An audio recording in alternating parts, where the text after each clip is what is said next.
I wasn't... You weren't what? You were in my drawer. What did you think you were going to find? Huh? This? You wanted my gun? Alan, I didn't. Oh, of course not. What would you want with my gun? Ah, I'll bet this is it. Am I right? You've been checking the phone bill. You wanted to know who I've been calling. Alan, I thought... And you didn't think. Didn't think at all. Now don't worry about who I'm calling. Okay, Ken? Yeah, when a man finds a gun in his own drawer and somehow you're the one in trouble, that's not a great sign.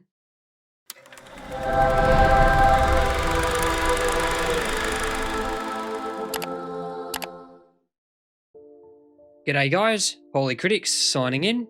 Till Death Us Do Part drops you right into a true crime case where nothing adds up, and somehow that's exactly the point. Treat Williams plays a smooth operator juggling secrets, charm, and a life that doesn't quite pass the smell test. This one's less about what you can see and more about what you can actually prove.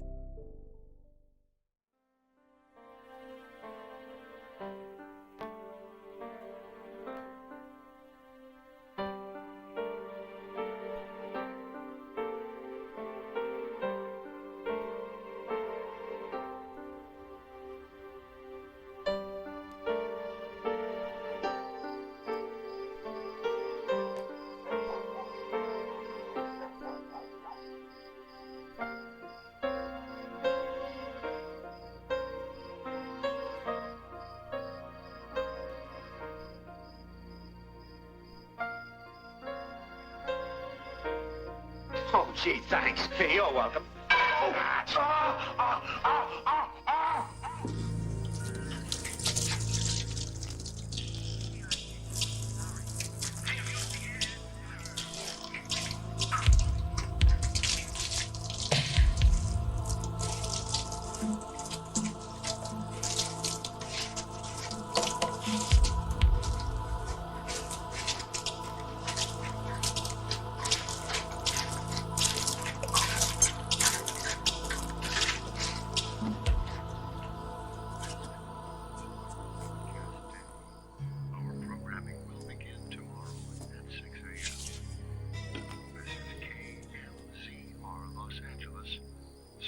Till death do you part, Henry.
DA's office. That's Boyosi.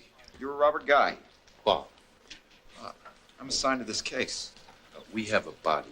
We don't have a case. I like to get involved early. You want to be here? Not a bad idea. Let folks know who you are. Let me tell you something. Vince. Right, Vince, just for the record, I don't need an assistant DA sitting in on an investigation, so just keep your eyes open and you might learn something. What do you got? Someone torched the place after drilling our friend here. Ain't pretty. You ever seen a stiff before? Yeah.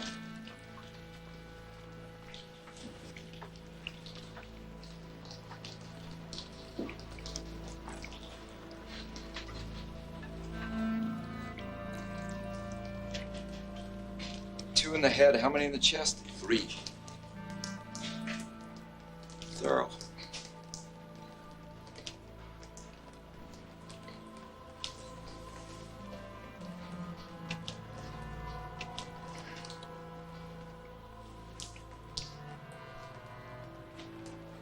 Where's the wife? We're working on that.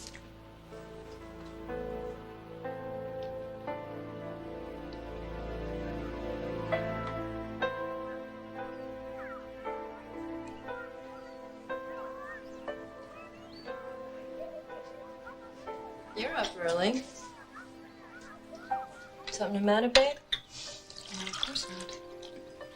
Is Henry expecting you home soon? Not really. Honey, you mind telling me what's up? What do you mean? I mean, I don't get it. Just look at you. I didn't even know it was you when you knocked on the door. Cut it out, Gloria. Cut it out, nothing. You lost all that weight? You did something with your hair? So what happened? After your divorce, you met someone, right? I just lost some weight, that's all. Had to be someone you were doing this for. Girl doesn't change that much. Oh, yeah, I did meet someone. Never mind someone. Who? What? He's wonderful. I mean, the way he looked at me was like nobody ever did. It's like a whole new world. I mean, I was always the fat girl in the corner, you know. I always thought I had to go out with anyone who asked. If anyone asked, and they never did. So what happened? He was married, right? Creep wouldn't leave his wife. You go back to Henry? Jeez, honey, I don't know. Going back to him's not the answer. Maybe it is. Get real, sweetie. He's never gonna be anything but a stock clerk. No, he's not, is he?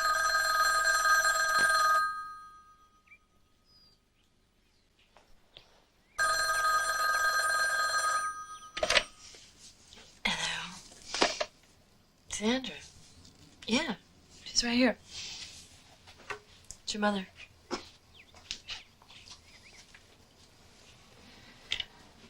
Hi, Mom, what's up? What? Oh, my God. I don't know. As soon as I can. What? Our house burned. What? Henry's dead.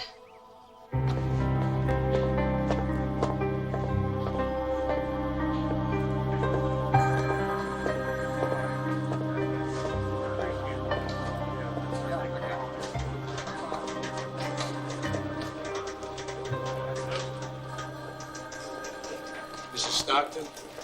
I'm Sergeant Guy. I appreciate you coming in. I know how hard this must be for you.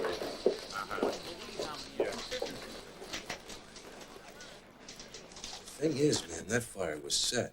Whoever shot your husband was trying to cover it up. But no one would shoot Henry. Well, maybe someone at work, someone who was giving him a hard time. Henry didn't make enemies. He wasn't that kind of person. Well, somebody shot him, ma'am. Anything you can think of, ma'am. Anyone he might have had a quarrel with. Look, you don't understand. Henry didn't argue with anyone, ever. He was a very unassertive man. In fact, that's why we got divorced. You were divorced? Yes, we were. I kept trying to get him to do something with himself. I yelled at him a lot, just to see if I could build a fire under him. He never argued back. Not to me, not to anyone. But you were living with Henry Stockton, that is correct. Yes, we remarried just last month. I wanted to try again. I guess I just couldn't live without him.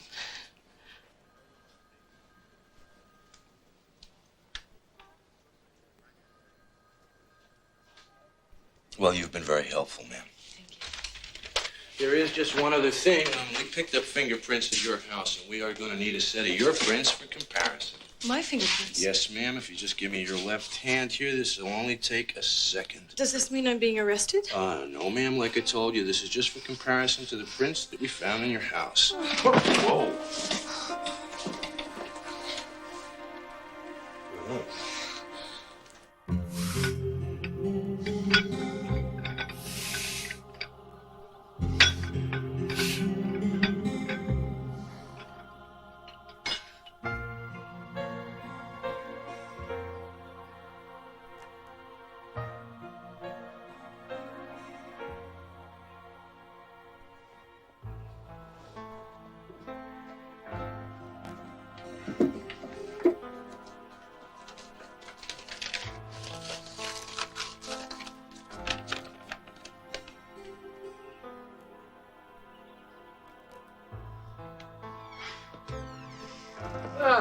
Getting there.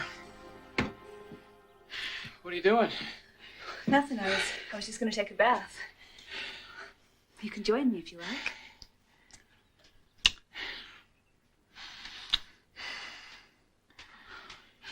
Well, I'm going to take a bath. What's the matter, Kat? I don't know, Alan. Don't you love me anymore? Of course I do. You never want me. It's not true. There's no one like you, Kat. Maybe I don't tell you enough. Come on, look at yourself. Look in the mirror. Look at your legs. Your hips.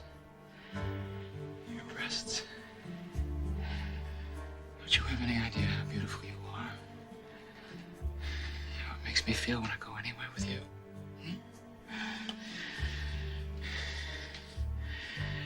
What were you looking for? I wasn't... You weren't what? You were in my drawer. What did you think you were going to find? Huh?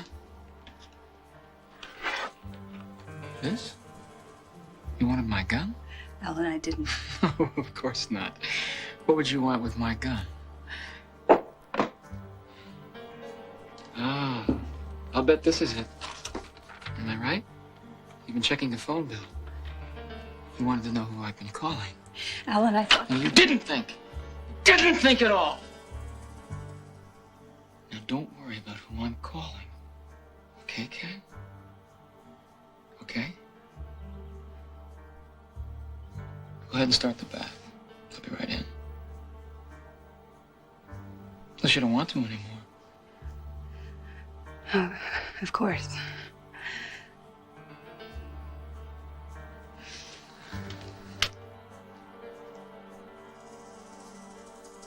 That's an answer?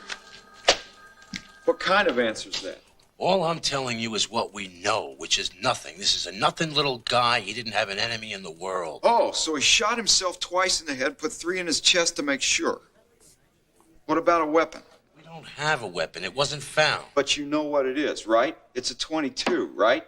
Now take a look at this. All this junk, it's found in the house. There, it's a receipt for a .22 in the wife's name. I'll check it out. You don't think so?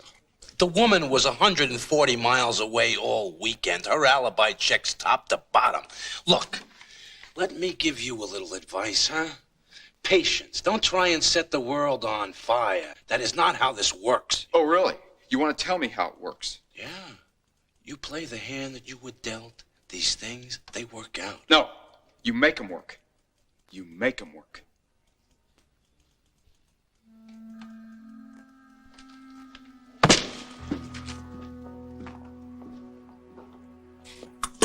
Do you smoke? No. Come on. It's not that I don't love him. I do. But he makes things so tense. He seems ready to explode all the time, and I get scared, and then I do all the wrong things, and he gets... Violent? Not really. He's never done anything. What about infidelities?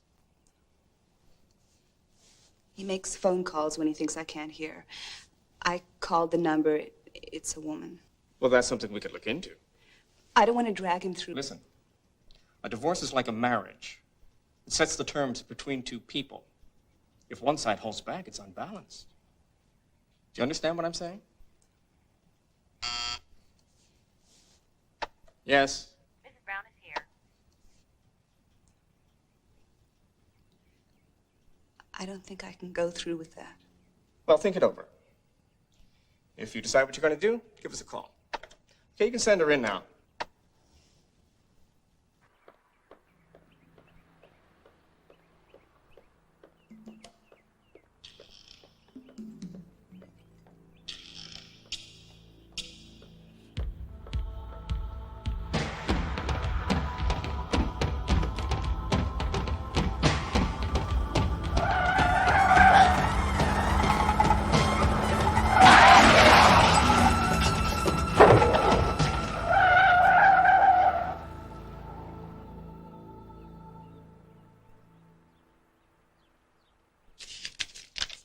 Ring any bells? Yeah, short barrel revolver, very popular with the ladies. Nice piece. Do you remember the particular lady? Also a nice piece. Blonde, built. Why would she do? Off her old man with it? What makes you say that? Well, might have done the same myself. I mean, the guy was like a total pain, you know? World's greatest gun expert. 20s? Kind of heavy set, thinning hair? Nah, this guy was built like he worked out. Dark hair, everything perfect. Eyes like I didn't even know you were there. Did you get his name? Never said it. But you'd recognize him. I like to stay out of these things, you know. Wouldn't we all?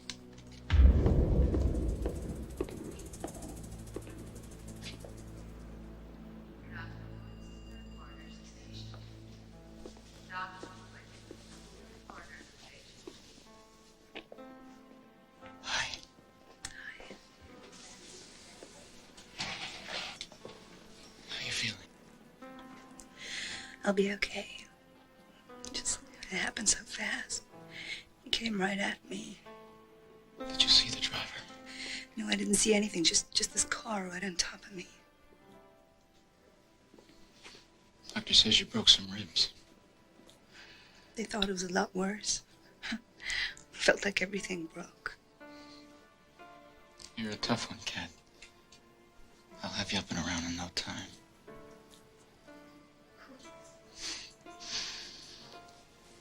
Are you sure you didn't get a look at the driver? Because I still have friends on the force.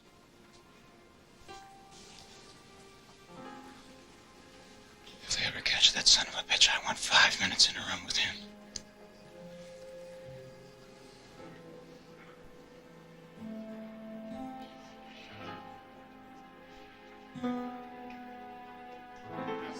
Let's see if I've got this.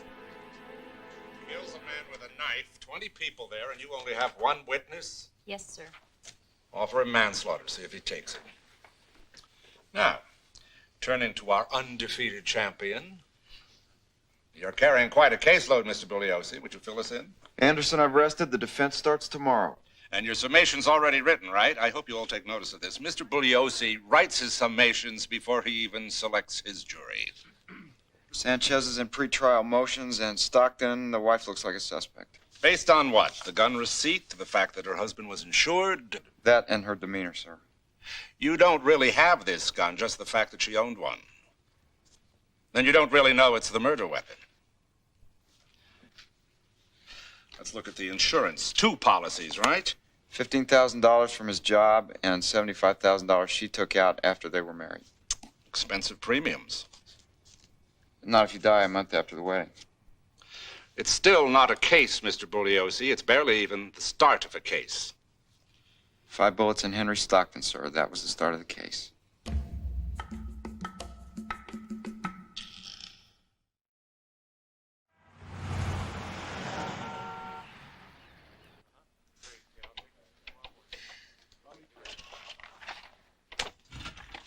Good night. Good night, Texas.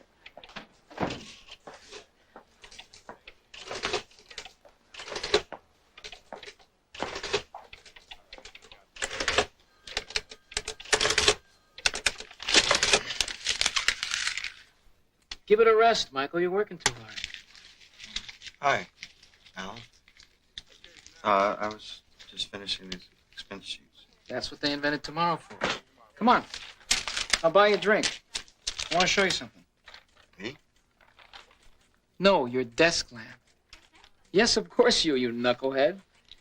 It's a business proposition. I want your opinion. I mean it.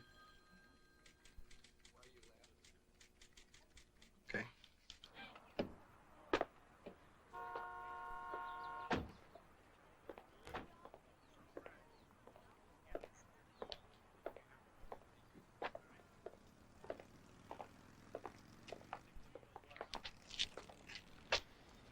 Stay by the door. Don't move. Try and look tough.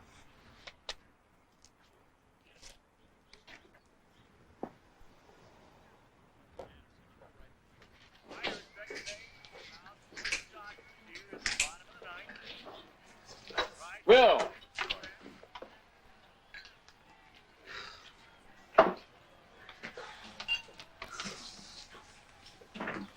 you doing, Alan? You tell me, Will. Thought it over? I'm not sure there was anything to think over. You were going to come back with another offer. I'm sorry. I guess there's been some little mistake made here, Will. A little misunderstanding. As I remember it, I already made you an offer. A very sincere offer. I mean, 10 grand. I mean, is that the best you can do? Hey. That's the best you're gonna get. Well, you're not doing any business here. And let's face it, I don't see it getting any better in the near future, you know what I mean? Sure, it's a bit slow. Yeah, it's a little slow. And it could get slower. You hear what I'm saying? Now look, Will, maybe you don't care, but I'm giving you a chance to get out of this thing with something to show for it. Yeah, sure, yeah. All right, good. Now look, just go ahead and get the papers I gave you. We'll sign them, and hey, it's a done deal. Yeah, okay.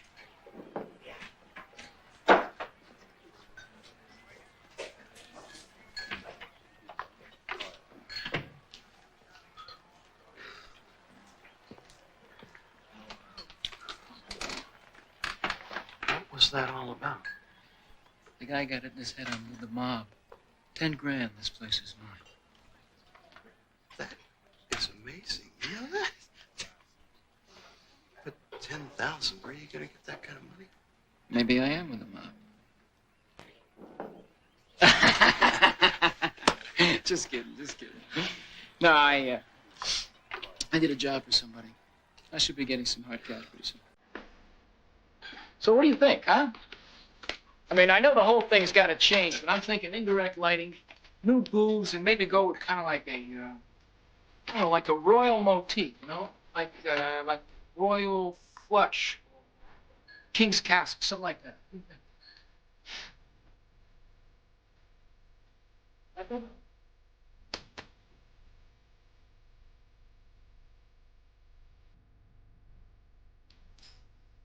Here we are. Home sweet home.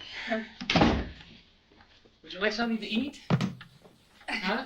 No, Or how about something to drink? A ginger ale. You want a ginger ale? I don't right now, thanks. How about that book I gave you in the hospital? Is that something to read? No, maybe you could bring my pad and I could do some sketches. There you go. There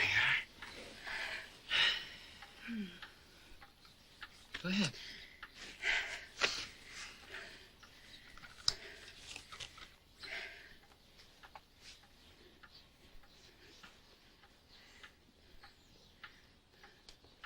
Listen, I have to go out for a little while. I'll be back as soon as I can. You'll be fine.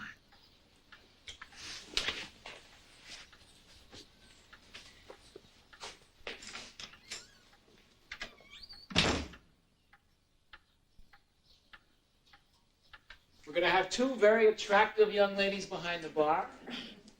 A jukebox with the best tunes in the world right over there. Beautiful, beautiful booze right along that wall. You know what I'm going to call it? What? Huh? What? The Grand Duke.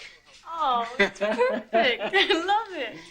Oh, it's beautiful, Alan. It's I love it. It's everything you ever wanted, isn't it? Well, it's getting there. No, this is it. It's perfect. We can get married now and... Hey.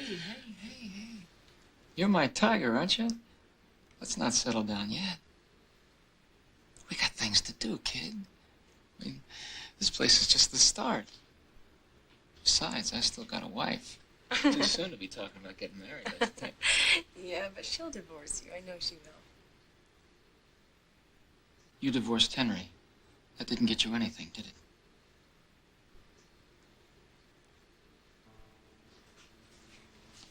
Come on, Tiger, come on. Come on, listen. There's more than one way to end a marriage. Okay? Just let me make the plans, all right? Just let me make the plans. Huh? Just let me.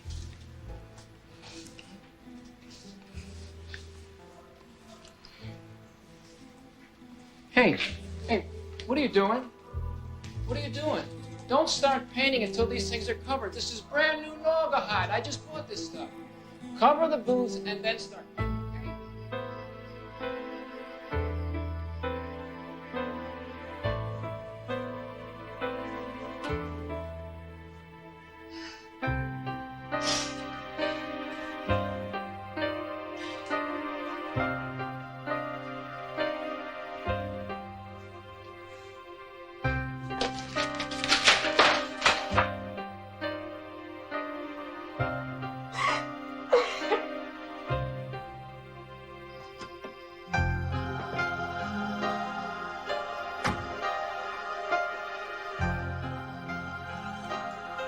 Cat, I'm home.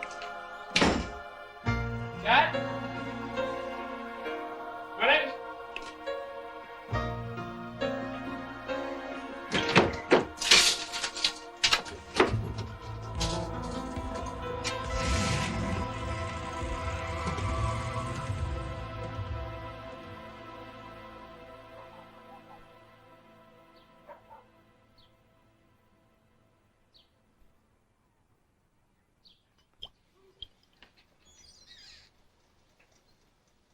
Bye-bye.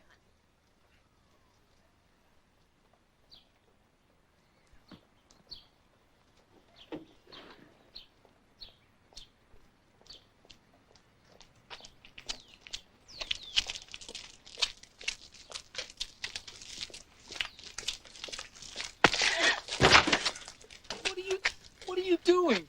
What are you doing? I tried to leave you a note, Alan. I didn't know what to say. So you leave like that? You run away to your mother? I'm your husband. You can't just run away from me like that. It's not working, Alan. Can't you see that?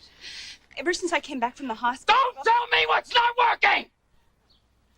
I'll tell you when it's over, okay? I'll tell you when it's over, okay? Alan, Okay. I can't live like this. What's this? Huh? What's this? My drawings. I thought I'd show someone them and try and get a job. What, with this garbage? This is nothing. Look at this. Alan, stop it! This is nothing. What do you want from me? I can't live with a man who scares me. I just can't. Fine. You don't want to live with me? You don't have to. Alan, if we could just... Hey, you made your decision. You don't want to live with me? Fine. Fine. Then go. Go ahead. Go. You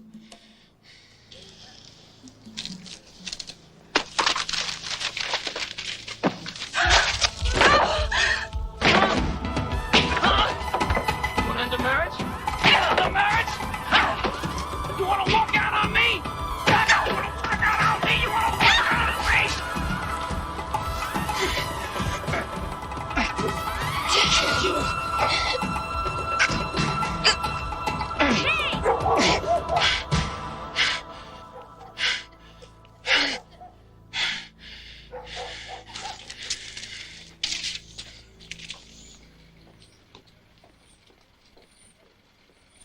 Look, I'm trying not to make waves here, Mr. Bugliosi, but my client's been through hell. You know that. She's lost her husband, her home. I'm trying to think of her well-being. Of course. So let me get to the point. The police have come around again. They want to talk with her. They've already talked with her twice. It's getting on her nerves. So I figured I'd come down here and talk with you and find out what this is all about. It's about her husband's murder. Well, she doesn't know anything about that. And yet they keep coming around.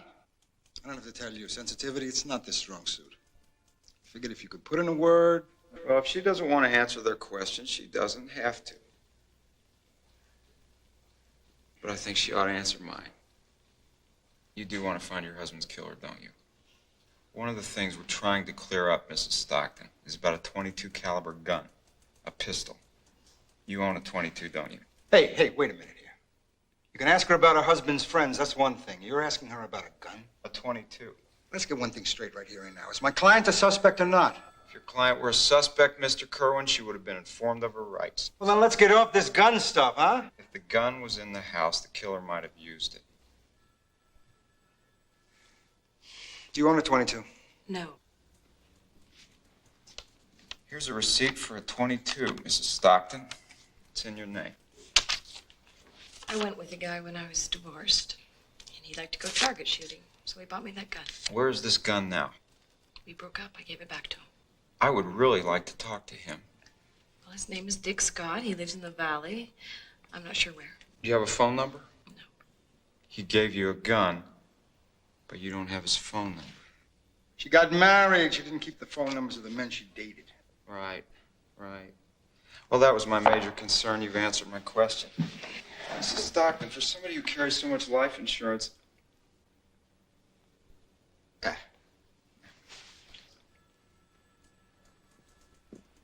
Would you let him speak to me like that? Just routine questions.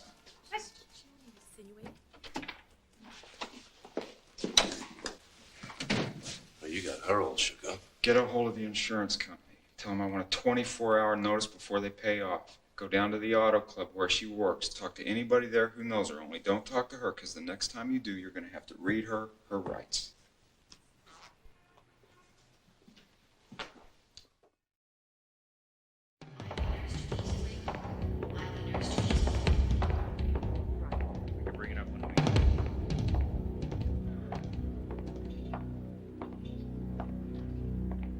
Look, I know you don't want to make trouble, man, but the man beat you. I want you to sign this form and make sure we keep him away from you. Next time you might not be so lucky. I'm sorry, no one's allowed. I just want to talk to my wife. Come on, Al. Just talk to her, just to explain. It's okay, let him in. You sure? He'll be right outside the door. Yeah.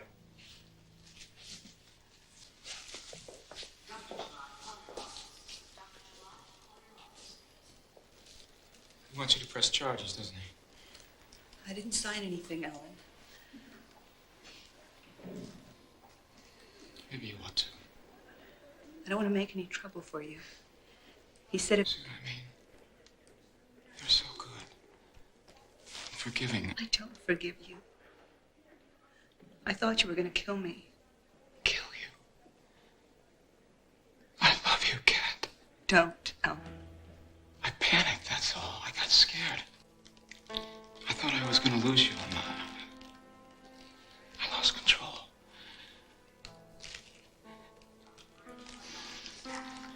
I'm no good, Kat. I can't control myself. You deserve better than that. If we got a divorce, at least you'd be safe. Is this a trick, Ellen? You want to marry that other woman, don't you? No, I just couldn't bear the thought of doing this to you again. That's all.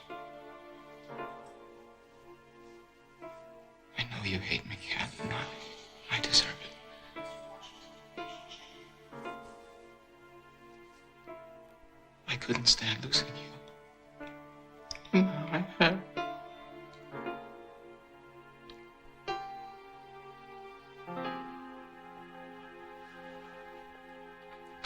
You won't need this anymore.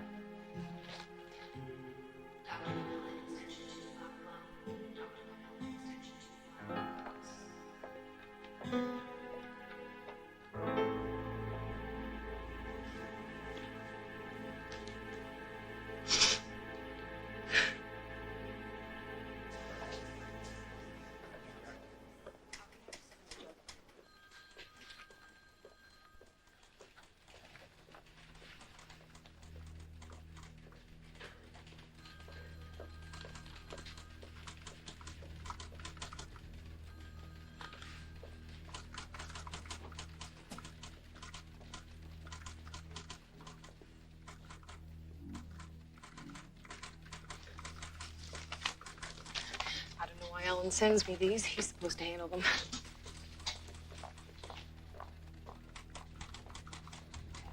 These forms are supposed to be processed in your department. I don't think so. Let's take a look. District attorney had me in. Who's asking for the gun? You told them you gave it back. To Dick Scott, isn't that right? Yeah. Well, what's Mr. Scott gonna tell them? He doesn't exist. Yeah, I know, but they're driving me crazy. I just wish they'd go away. Well, then we'll go away. We'll fly up to Vegas or something. That's not gonna make them stop, Alan. Look, did you kill him? No, of course not. You know that. Well, then there's nothing to worry about, is there?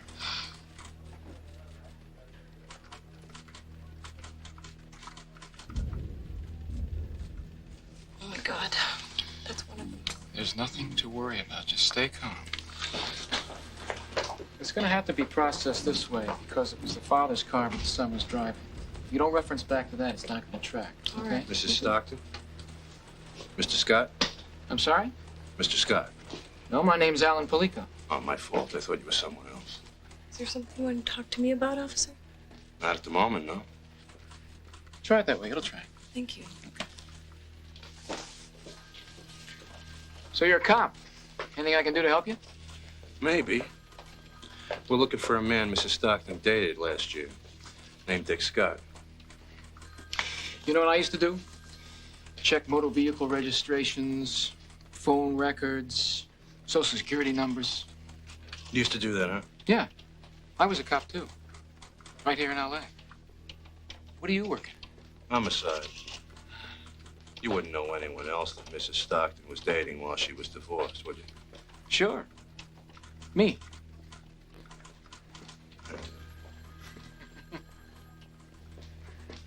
And? Ah, well, you know how it goes. Just didn't work out.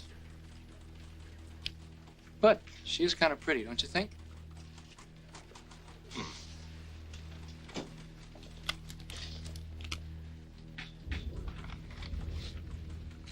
Nice day.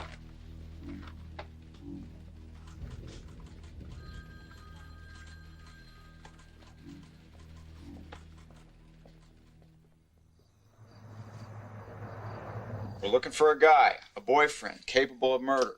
And here's his character, right in front of us. He's an ex-cop. He's kicked off the force for arranging an abortion. Plus, he put his wife in the hospital. My detective does not put these two facts together. It's not all tidy like law school. It's the real world, Vince. No. In the real world, you kill somebody, you go to prison. Now, you're a sensible person, right? Hate this part. Follow me a minute. Yeah, okay. How long does it take to get tired enough of your husband to want to kill him? I'd say you've got a month and a half. Sandra Stockton. She divorces her husband. She remarries him. 1 week later, she takes out 75 grand worth of life insurance on him. 5 weeks later, somebody puts 5 bullets in him. Bullet for every week. I think that's kind of sweet. This is a very sweet lady. My guess is she married him to kill him. Don't you listen to any of this. Okay. We gotta go check out their little trip to Vegas. You wanna come? We're going to Las Vegas? Call the sitter.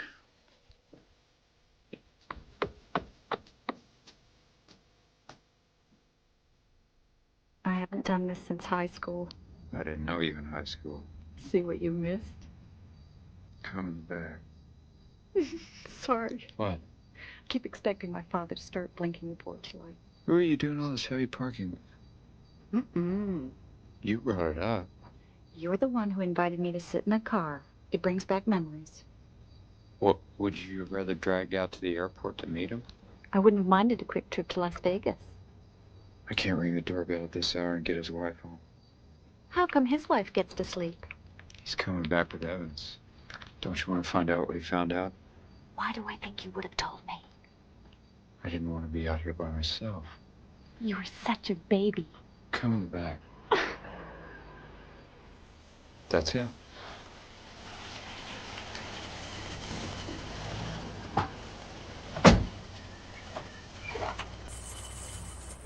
Yeah? What are you doing here? What happened? I got a pit boss who saw him. a room clerk, a couple of waitresses, and the maitre d'. You have positive ID on the widow and Polico. I knew it. I knew it. Oh, sorry. My wife, Gail. Bob Guy. I need you to get arrest warrants for both of them. I'm going to get search warrants for his place and her place. We're looking for the .22, ammunition, phone records, banking records. Nice meeting you.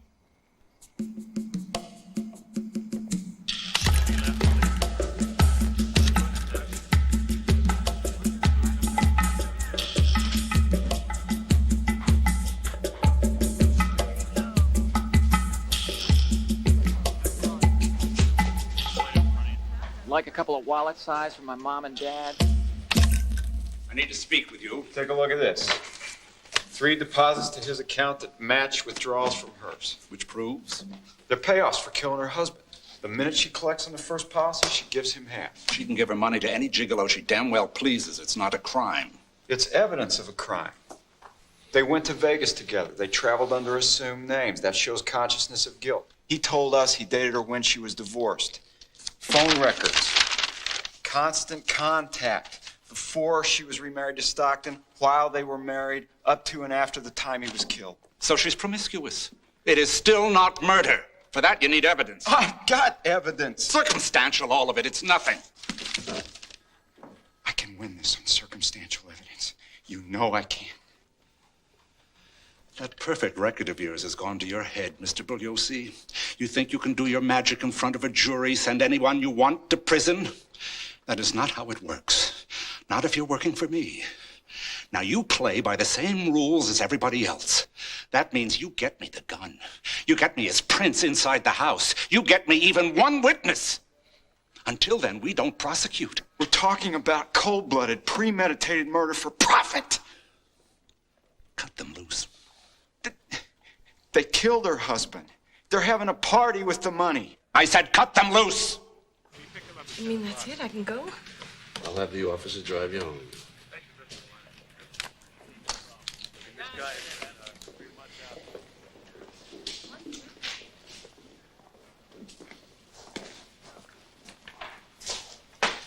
I sure hope she doesn't sue you guys. Why don't you let us worry about that?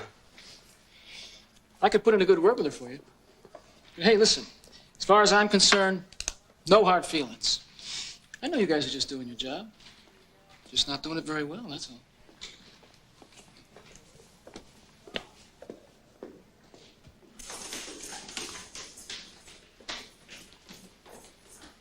Hey, Vince.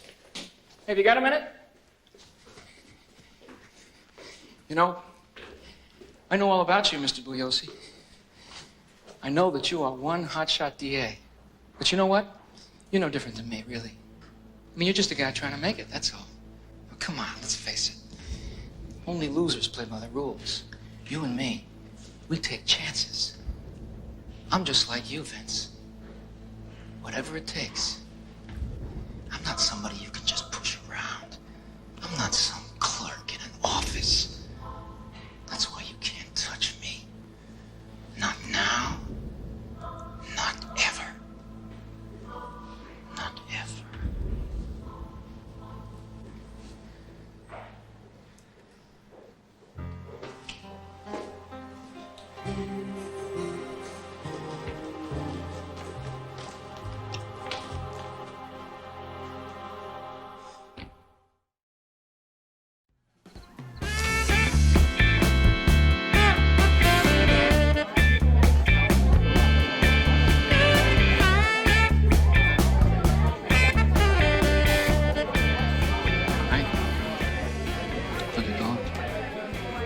Going real well. Good.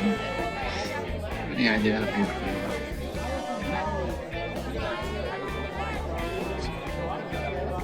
are? So I'll be back as soon as I can. Make sure they only fill those half full. Hey, how you doing? Having a good time? Hey, Mike. Well, thanks. Looks pretty good, doesn't it?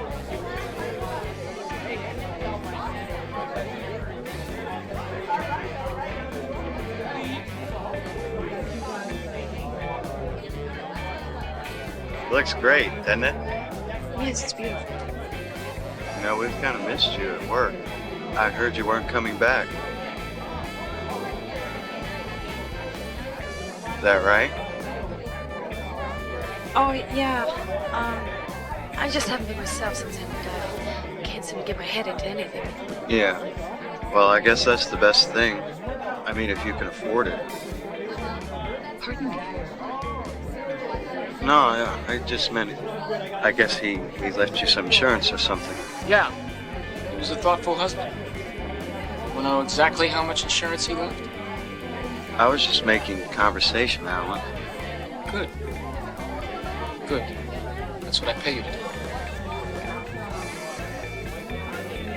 What do you mean that's what he's paid to do? Didn't I tell you? He's working for me now. He wasn't going anywhere in that dead-end job, so I offered him a future. Come on. Let's dance. I really don't think I like being here. Why not? All my friends are here. You're one of my friends, aren't you? You know what I mean. Everybody's gonna see us together. There's nothing wrong with that. Not anymore. It's just gonna cause trouble. From who? Who, Yossi?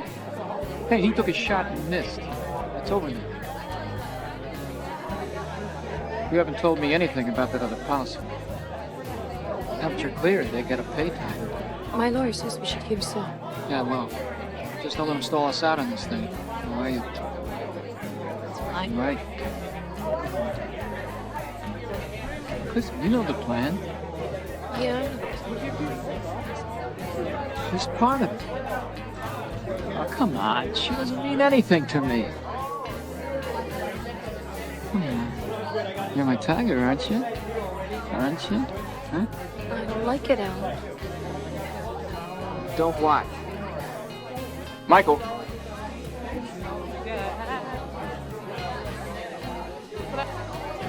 Take Mrs. Stockton home.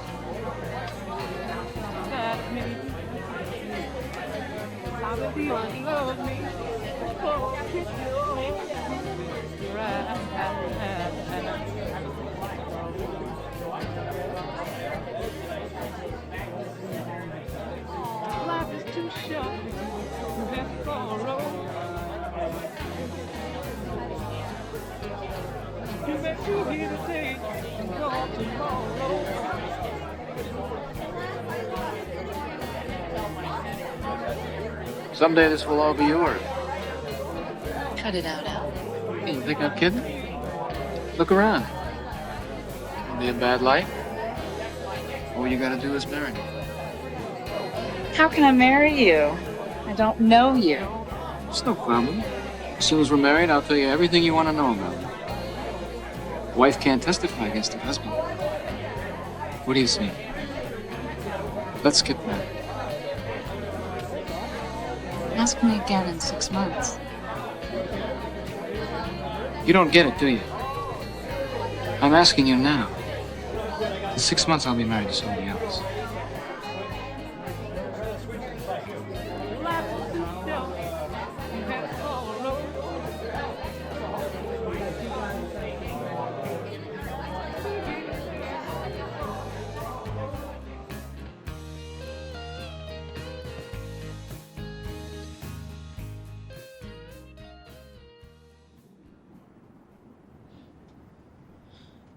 Air conditioner not working? It's working. Because it should be working. You get a new car, everything should work.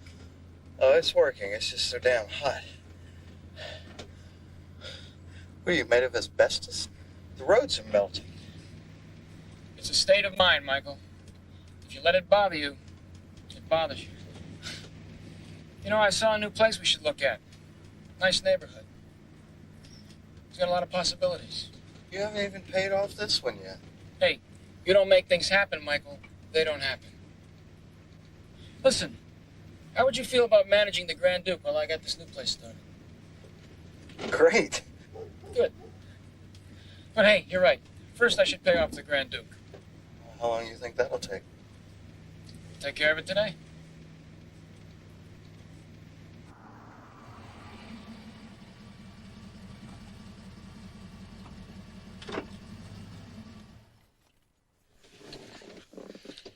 There's an envelope for me in that mailbox. Go pick it up, will you? That's Sandra's house, isn't it? Uh-huh. I mean, I Go on, just go drove on, her. go on, go on. Yeah.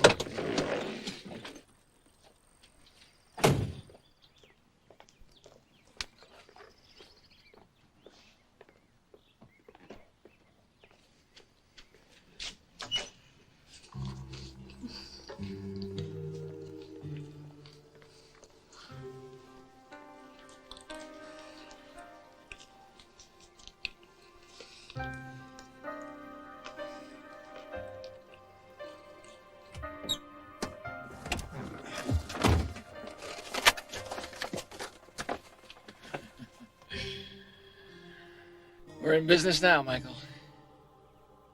Were you just gonna sit there? Drive. Come on, let's go.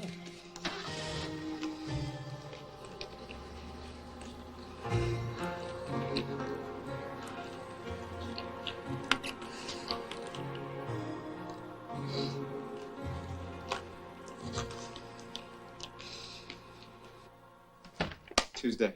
Vince? Lead him down. On Tuesday. Vincent? Yeah. I'd like to talk to you a minute. Sure. I gotta go. Bye. What is it? I hear you've reopened the Stockton case. I never closed it. It's all over, Vince. The second insurance company just paid off. Damn! You know, those guys, they told me they were gonna tell me before they did anything. Vince, did you hear me? Both insurance companies are finished with this thing. Does that mean anything to you? If I could just find out what happened to the money, I'm gonna be Well, what fine. are you gonna do? Subpoena more documents? You know, they'll sue us for harassment. Well, that'll get them in court. And what? You get your name in the headlines again for winning another unwinnable case. Bugliosi's brilliant summation sends everyone to jail.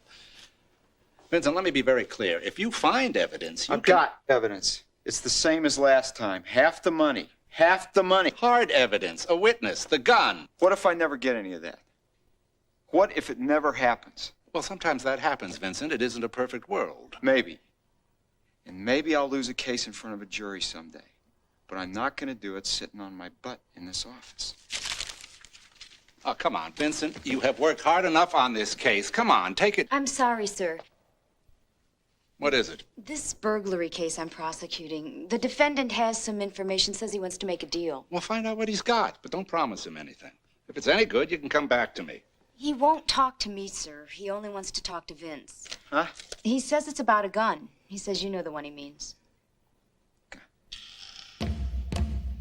Yeah. See it. What do you got for me, counselor? That's not how it works, Jack. You tell me what you know. I see what I can do. I don't make promises. Oh, come on, man. You can do better than that. All right. This works out. You just do the right thing. All right. This is the way it is. Alan Polico, you're interested, right? Yeah. I found some stuff for him. What kind of stuff would that be? Jewelry? You want specifics or ring? Wedding like, big diamond. I'm not interested in hot jewelry, Jack. Right. Yeah. You're looking for a gun, right? The one he off this sucker with, right? Just tell me what you know. You just better do the right thing. All right. All right. This is the way it is. He takes the ring, and then he says, like, have I got anything else? So I say, like, what? He says he's looking for a clean piece. Now, he's very concerned it's clean. So I say, yeah, I got this piece. Same place I got the ring. Way in the back of this guy's closet. Ain't never been used. Can't get a piece cleaner than that, right? Very helpful, Jack. Want to hear the funny part, counselor? Damn piece didn't even work. No. I mean, it worked. Just kept jamming, though. You had to work the action manually. Action? What are you talking about? This is a revolver, right? A .22. Man's talking about a 22. I'm talking about a 25. There goes my deal. What the hell, counselor? You know, next time he ices someone, he'll use the 25. We'll have a head start on him. I don't know how else to say it. I've got that bar that I always wanted now. Money in the bank. But it's just no good without you, Kat. I don't know whether you're crazy or think I am. I know I made mistakes. I know I wasn't much of a husband. It's not even in a box, Alan. What happened? You gave it one of your women and she gave it back. That's not fair, Kat. Stop playing the hurt child, Alan. I'm tired of hearing that whatever you don't like isn't fair. I love you, Kat. As much as I'm capable of loving any woman. Yeah, well, that's the problem, isn't it? You don't want a wife. You just want someone to be married to. I'm sorry you're all alone, Alan. I'm sorry she turned you down, whoever she is. But I'm happy for her. She doesn't know how lucky she is. You're the lucky one, Kat. You don't know how lucky you are.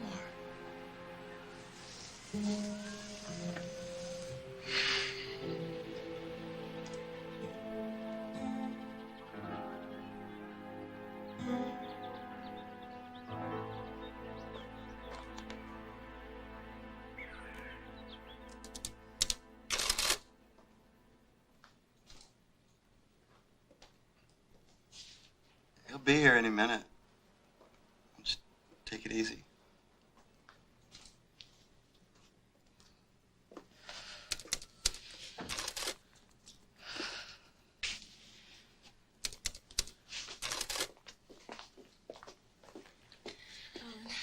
Anybody answer that waitress ad yet? Not yet, Alan. Alan, we have to talk. Yeah. Sit down. You want a drink? I'll have Michael get you some. Are you inhuman? How can you be so cold?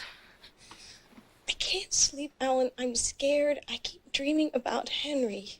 Yeah, well, I guess I didn't know him like you did. It's not funny, Alan. Now listen to me. You've got the bar. It's going to be a success. Why can't we just get married? We've been through that already. I know, but I can't stand it anymore. You can't stand it anymore? You can't stand it anymore? What does that mean, you can't stand it anymore? I'm scared, Alan. Are you sure you know what you're scared about? Huh? Do you want me to tell you? Just think back and remember who you were when I found you. You were the little fat girl, remember? Size 16 dresses. I know that, Alan. Now look at yourself. Look in the mirror. That's Alan you're looking at. Now, do you want to go back to the way it used to be? Do you want to be that fat girl no one looks at? No, Alan. And we do everything just the way we planned it. But you've already got the... I've got nothing! You think I want to spend the rest of my life running this place? Huh? Now, we're almost there, baby. We're almost home. Don't let me down, Tiger. I can't, Alan. I can't. Yes, you can. Yes, you can.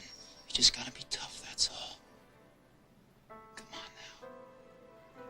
You're my tiger, aren't you?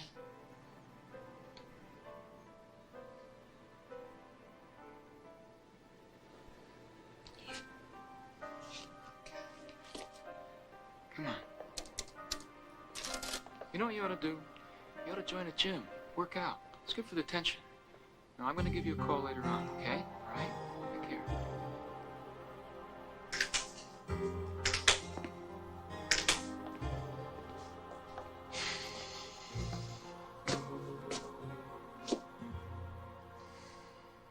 Michael, take a break.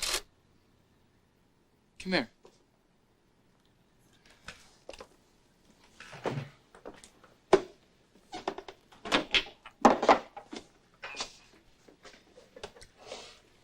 You're a smart guy, Michael. You're pretty sophisticated. Let me ask you a question. Hypothetical. Say two people get together and they commit a crime. Say they kill someone. And then one of them starts getting weak. What's this about? What do you think the stronger one should do in a case like that? Do you think that he'd be justified in killing the weaker one?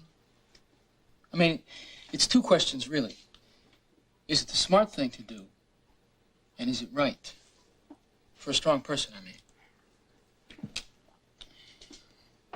I don't think about things like that, Alan. I gotta finish the books. Listen. We don't talk enough, Michael. You know? You're my main man. We gotta be close.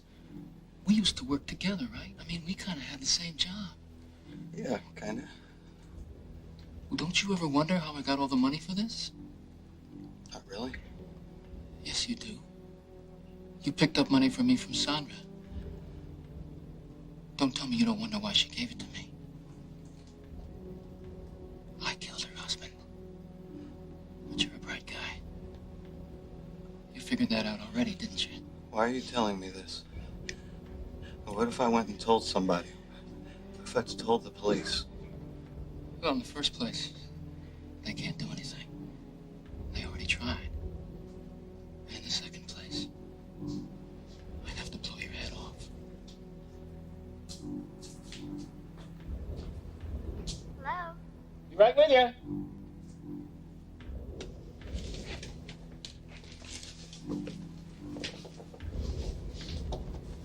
You see, we're friends, Michael. And friends trust each other.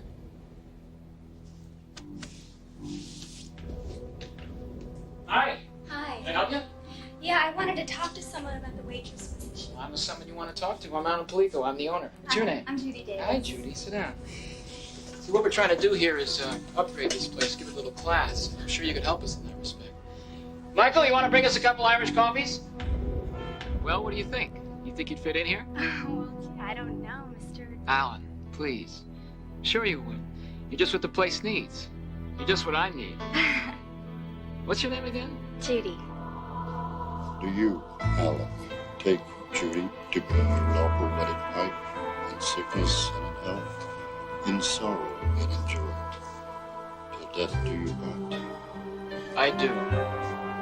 And you, Judy, take Alan, your husband, in sickness and in health, in sorrow and in joy,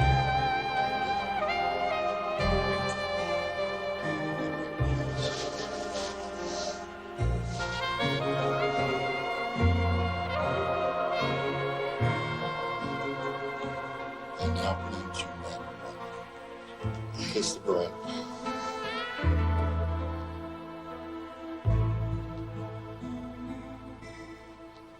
The bride is now preparing for her first night of nuptial pleasure. You want me to tell you how it comes out? Don't make fun of me, Alan. It's supposed to be fun. It was a nice wedding, actually. A little on the tacky side, but not bad.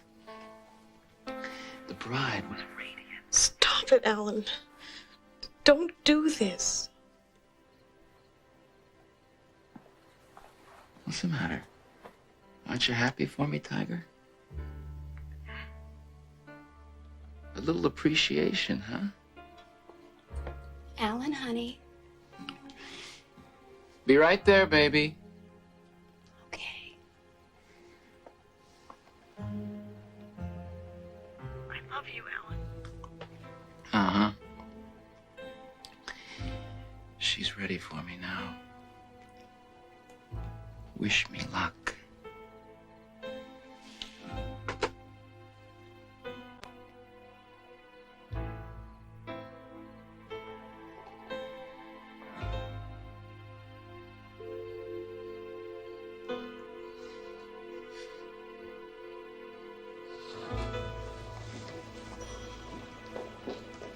Detective Guy, I just heard, and I think you should know. Ellen got married last week. So? She's barely in her 20s. I think she should be protected. Protected. He tried to kill me. I think he's going to do the same thing to her. If he makes some sort of a threat, ma'am, then Maybe I should speak to the prosecutor, sir. I'll make sure that he gets your message. There's no need to do that. You won't do anything, will you?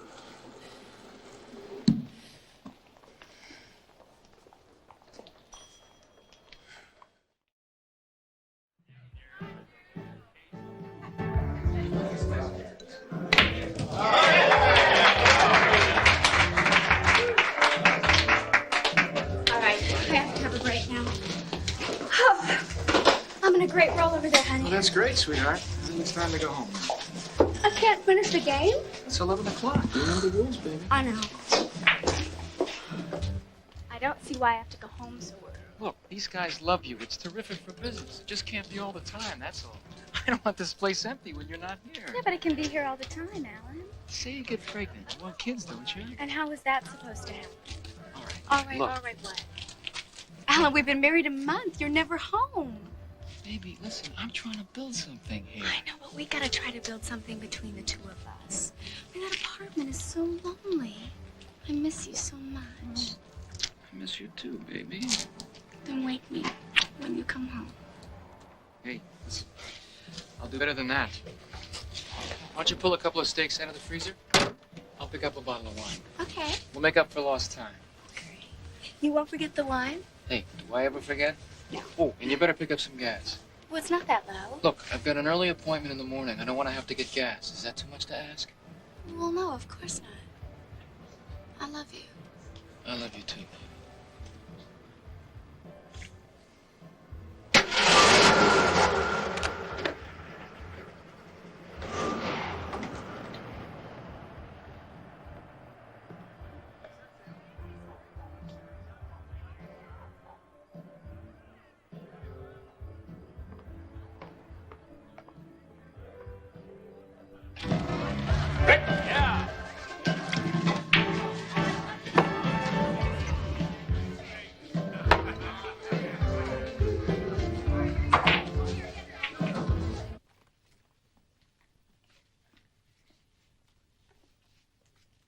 Caught in the act. What are you doing here? How can a man who remembers every little detail of every single case not remember a single word his wife tells him? You told me you were coming. I told you I had a sitter. I told you I was going shopping with Harriet.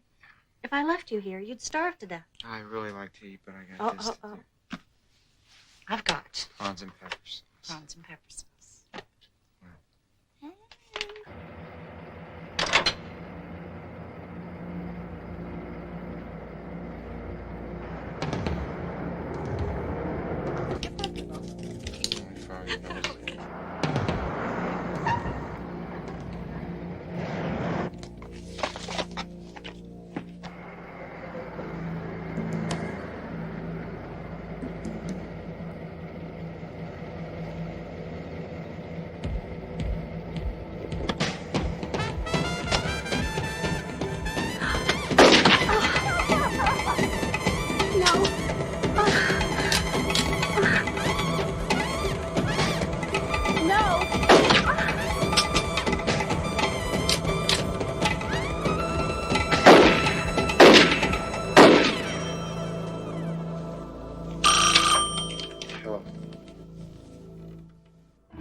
Grand Duke.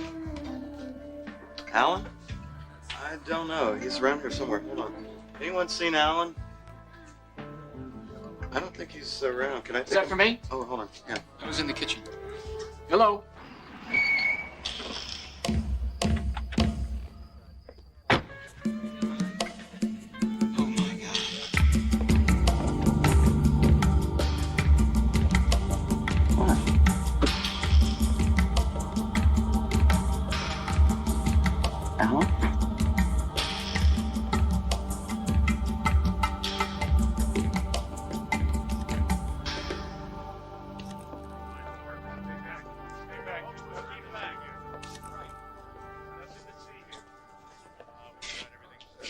That's Judy Polico. A friend married her a month ago.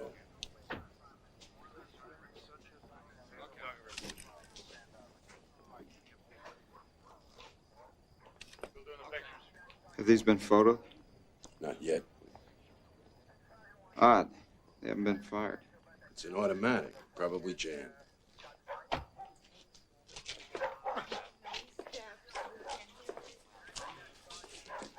They called me at home. Alan Polico's new wife. You want to look? Take a look. Let's just see what they've got. Maybe with luck this time we could... I could have put him away last time. She wouldn't be dead. Now, hold on, Bugliosi. Nobody got in your way. You didn't have evidence. Oh, you think he's going to leave anything this time? I don't need to know any more than I already know. You can't convict a man on Then that. I'll get my butt kicked. You want to watch? Come and watch. You might enjoy it. Now, take it easy, Vince. This isn't personal. It is personal. It is personal. Don't get in my way. Let me through.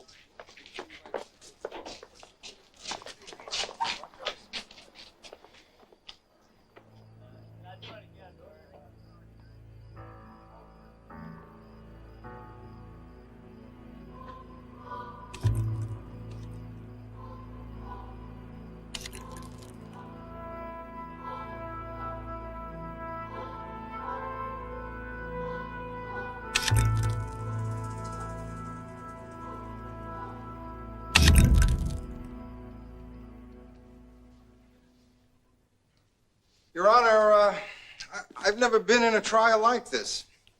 I can't respond to Mr. Bugliosi's evidence because he doesn't have any. This is an opening statement, Mr. Kerwin. You're wasting it on me. It's a motion on behalf of Mrs. Stockton, Your Honor. Mr. Bugliosi and his crew have been riding Sandra Stockton and Alan Polico since December 11th, 1966, and they've come up with nothing. Nothing such as a fingerprint, nothing such as a note, nothing. All right. Let's have the attorneys up here. Mr. Polico, you're defending yourself. Please approach the bench. It's going to be fun, don't you think? Now, I am empowered under Section 995 of the California Penal Code to set aside these indictments on the grounds of lack of sufficient evidence to bring this matter to trial. Now, is this your motion, Mr. Kerwin? That's correct. And you join in this motion on your own behalf, Mr. Polico? Yes, I do, Your Honor. Well, there seems to be a lack of direct and physical evidence, Mr. Bugliosi. Sometimes, Your Honor, when a crime is carefully planned, the lack of evidence only proves the diabolical cleverness of the criminal. Now, I'm not sure if you're being flippant, Mr. Bugliosi, but I will assume otherwise. But I will also put you on notice that unless the evidence in this trial adds up to more than it adds up to at this point, at the appropriate time, I will entertain a motion of a directed verdict of acquittal. Your motion is denied at this time. Mr. Kerwin, Mr. Polico, return to your seats. Mr. Polico, right this way. Sir, are you telling us everything you know? Hey, you were in court. Even the judge can see that there's no evidence. What? What are you doing? Why am I here? That's a good question. Why don't you ask Bugliosi? I'm wearing these things because of that man's ego. Huh? Well, where is Bugliosi? Yeah. Where's he at? Why don't you talk to him? He's up in the courtroom. It's not ego. They killed her husband. He killed his wife. That's what you're going to prove. I don't know. When you build a case, evidence keeps coming in. You find witnesses, you find weapons. We're not finding anything. You know what they did, Vince. You'll prove it even if nothing else comes in. What if I can't? Is that what you're afraid of? Losing? No, of course not. Maybe. I don't know. Do you see the woman who purchased this handgun in the courtroom today?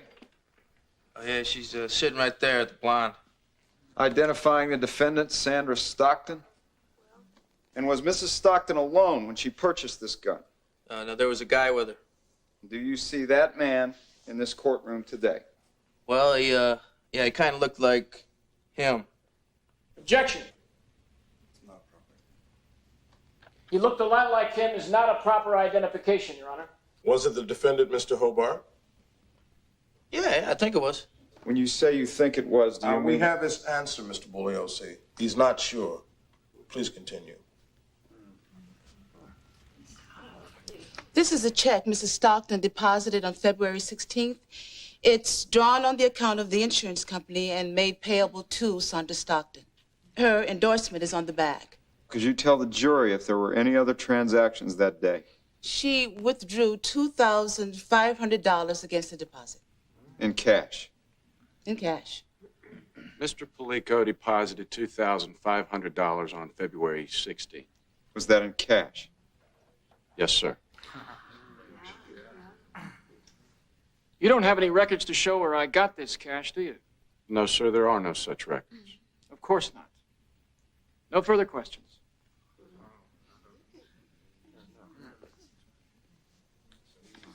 Good thing I straightened that out. You almost had me believing it there for a minute. You can't talk about anything he might have said when you were married. That's privileged. I can tell about his asking me to marry him again, can't I? That's the most important part of your testimony. It proves he was shopping for a wife. You said no, you married Judy. I can't stop thinking about it. That could have been me. No way we can get her to say that on the stand, is there? I wonder if that other girl has any idea how close she came. What other girl? Some girl he was dating. He asked her to marry him, too. Who is she? I don't know. Michael would. Who is he? Michael Brockington. He works for Alan. You didn't question him? He's just a manager. He didn't know anything. He worked with Alan and Sandra at the auto club. Then he went to the bar with Alan. He's the person Alan's closest to.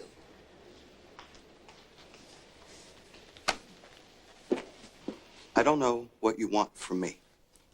He's the best friend I've got. Right. He gave you your job.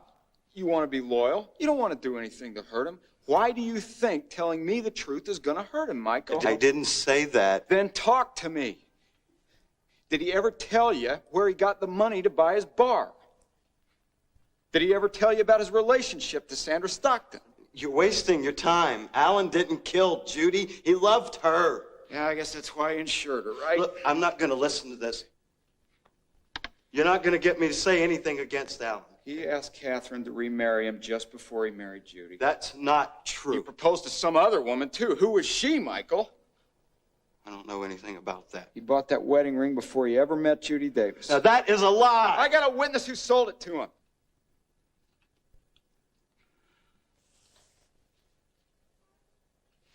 He wanted somebody to wear the ring, Michael. He wanted somebody to marry and insure. Catherine turned him down. The other woman turned him down. Judy said yes. He wanted somebody he could kill, and he found her. Tell me your name, Michael. Tell me your name.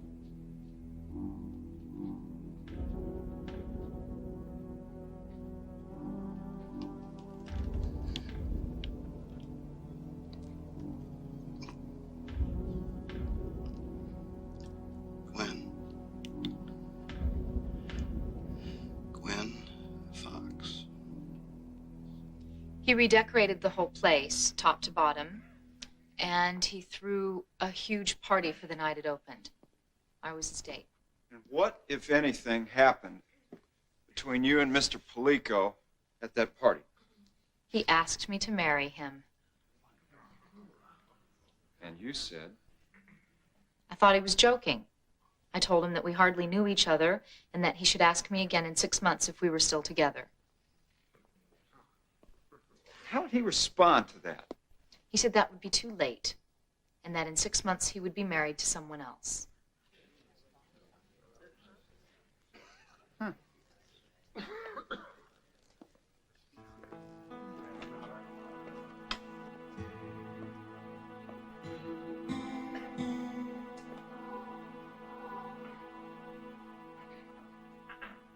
How would you characterize the dissolution of your marriage to Mr. Polico? It wasn't what you'd call a friendly divorce. There was hostility. Not really. I just tried not to see him, that's all. But there was no hostility. Of course there was! You hate me! You want to put me in the gas chamber! Sit down, and I'll have no more of this. Now, if I hold you in contempt, Mr. Polico, you will no longer enjoy the privilege of representing yourself. Continue with the witness, Mr. Bugliosi. Did you tell the jury about the last time you saw your ex-husband? He asked me to meet him in the park. When I got there, he said he wanted to marry me again. What did you say? I told him I thought he was crazy. Did he ever mention marriage again? Not to me. The next thing I heard a few weeks later, he was married. I have no further questions.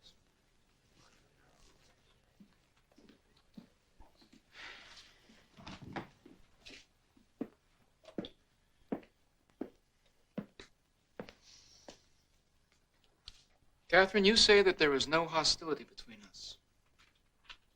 Now, do you really expect these people to believe that you didn't come here to bury me? Objection, Your Honor.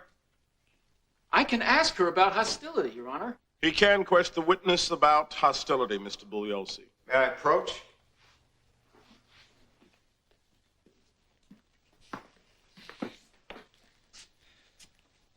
Mr. Palico beat his wife nearly to death. She had to be hospitalized.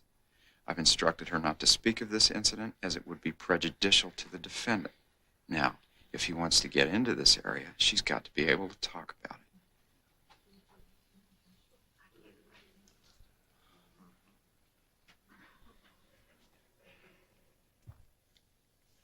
I have no more questions for this witness, Your Honor.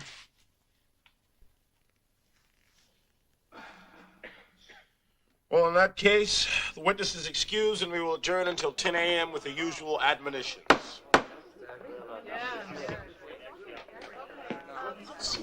How come you don't touch me? Tell me what to do, but don't ever touch me. Just go on. Just go on. Take care of it. Just go.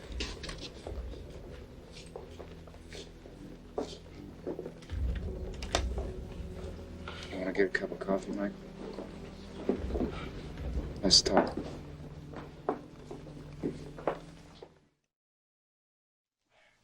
The state calls Michael Brockington.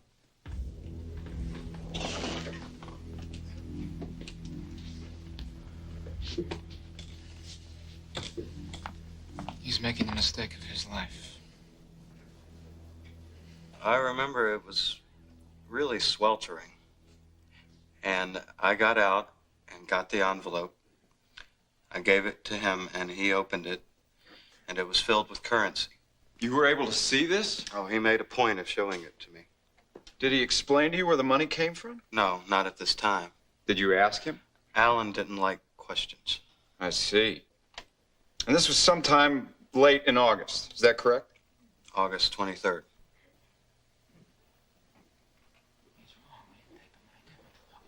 When you say the 23rd, are you referring to some sort of notes to refresh your recollection? I just remember. So it's possible you could be off a couple of days. No, I'm very good with dates. What is it about this particular Your Honor, is he cross-examining his own witness? There may be a mistake in the recollection.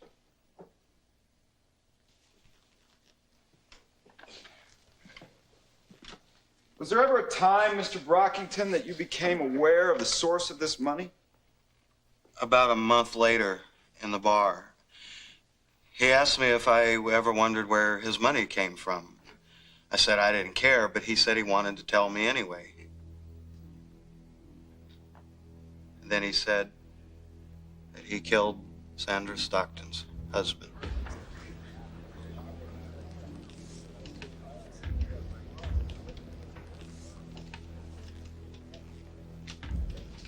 They believe him. The testimony is deadly. Our only shot is the date. How's that going to help us? You didn't have $10,000 to give anybody on the 23rd. We can prove that. If we can show the jury that he's lying about the date, well, then maybe he's lying about all of it. Maybe he made the whole thing up. We're going to go over everything you know about Michael Brockington. You're going to wipe him out on the cross-examination. What are you worrying about? Last testimony will put him away. If anybody believes him, I'm not going to let the jury forget he said he got money from Sandra when she didn't have it. Well, the paper believes him. They haven't heard the cross.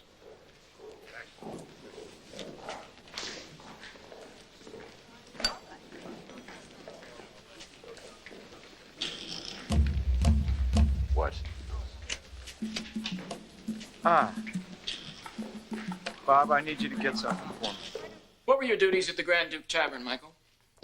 I was the manager, I suppose. Mostly I did the books. You did a lot of other work, too. You ran errands, didn't you? Mm-hmm. You'd get my cleaning, Yes, do my shopping. sometimes.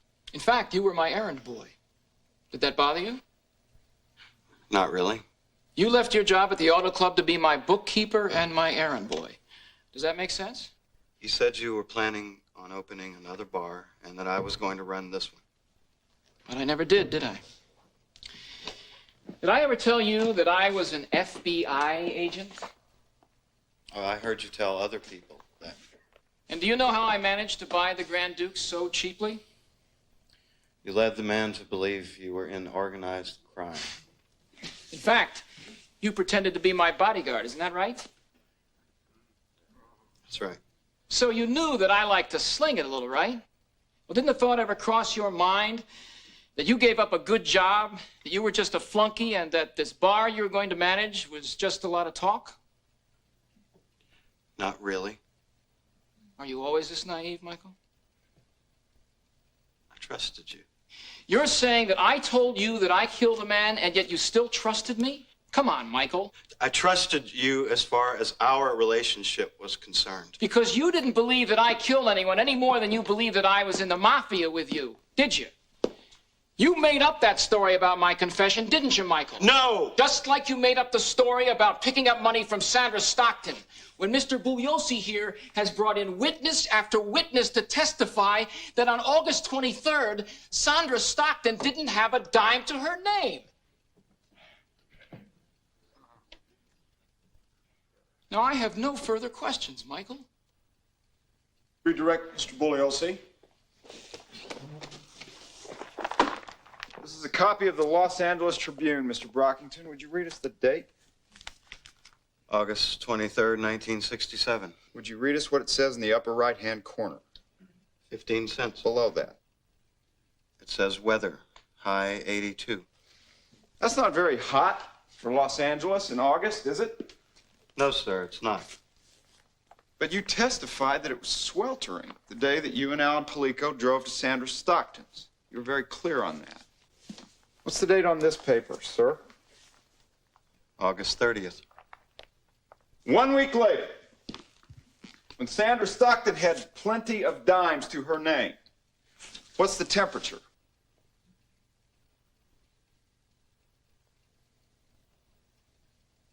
$104.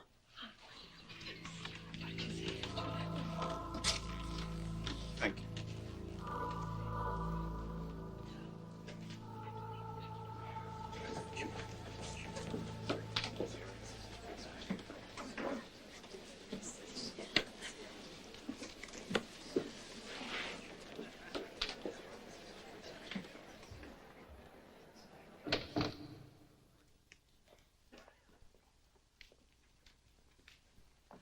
We don't live in a perfect world.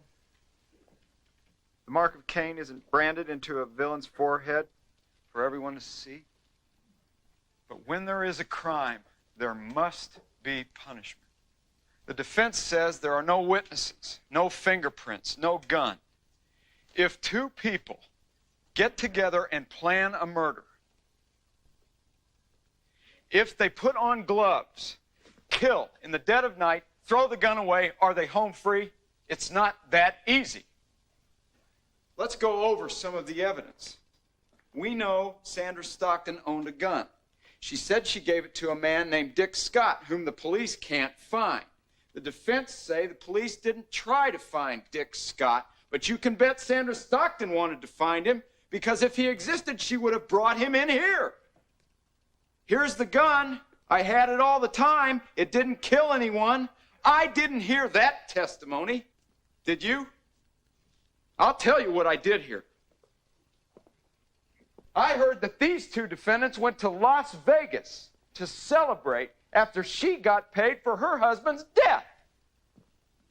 Oh, the defense will say there's nothing wrong with Sandra Stockton and Alan Palico traveling together after her husband's death, but Sandra Stockton and Alan Palico knew something was wrong. They traveled under assumed names.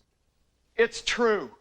The mark of Cain does not exist on the foreheads of murderers. But somehow, these two defendants have branded themselves murderers, have convicted themselves with their own hands. It's this, ladies and gentlemen, this guilty attempt to cover their tracks that leaves a trail I want you to follow straight back to the two defendants seated right there. Don't be confused by the fact that the evidence in this case is circumstantial. The defense told you that circumstantial evidence is like a chain. You break one length, the whole chain breaks. Well, that's not true. Circumstantial evidence, ladies and gentlemen, is like a rope. And each fact is a strand of that rope. And as we pile one fact on top of another, We add strands and we add strength to that rope. Its strength doesn't come from one strand. It comes from all of them bound together. You break one strand, the rope is still strong. Sandra Stockton remarries her ex-husband, takes out insurance on him. 1 month later, he's dead. Alan Polico asks 3 women to marry him, finds one who says yes, takes out insurance on her. 1 month later, she's dead. Think of all the strands that tie Alan Polico to the death of Henry Stockton, to the death of Judy Polico. Think of all the strands that tie Sandra Stockton to the death of her husband. Can there be any doubt? Any reasonable doubt? No. This is the rope the state hangs its case on. Alan Polico, guilty of murder in the first degree. Sandra Stockton, murder in the first degree.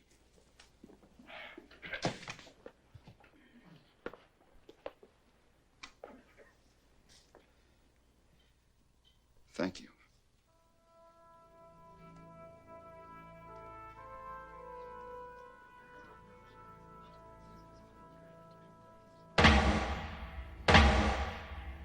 As to the defendant, Sandra Stockton, how do you find? Count 1, the murder of Henry Stockton, guilty as charged, murder in the first degree.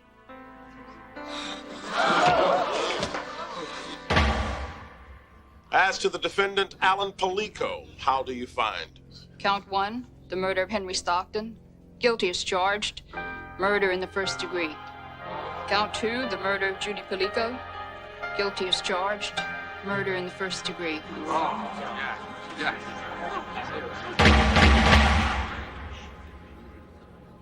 You really were wonderful. I was pretty good. You were great.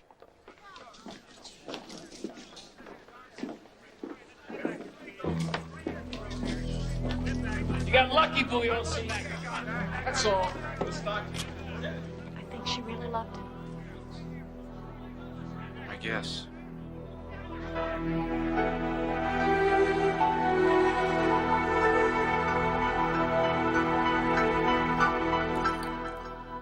Do you think he loved her? No.